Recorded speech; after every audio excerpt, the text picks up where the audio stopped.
Hello, I'm Wesley Butler with Transsoft Solutions. Welcome to our how-to videos for ParkCAD.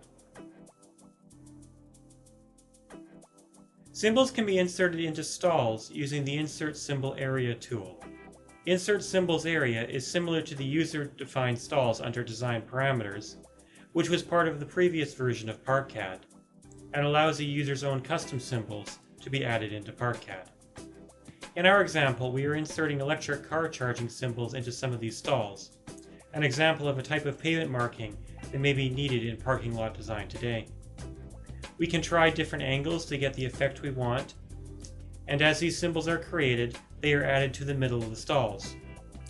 When inserting symbols into a stall, the angle is relative to the orientation of the stall. There is a delete button available if we wish as well. In the example, we are now adding reserved parking labels into a couple stalls. There are a wide variety of text-based pavement marking symbols for insertion into stalls that can be added in this manner. Some text-based symbols are for stalls, and there are some larger labels included in ParkCAD 5 that are intended for labeling aisles.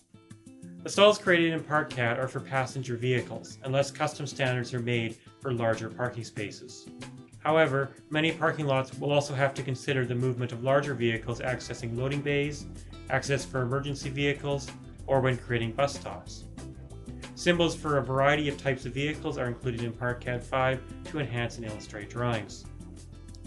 In the example, we are inserting a symbol for a minivan and rotating it appropriately for the stall. Finally, we are placing a small car in one of the other stalls. These symbols can be quickly and easily used to enhance the presentation of ParkCAD layouts.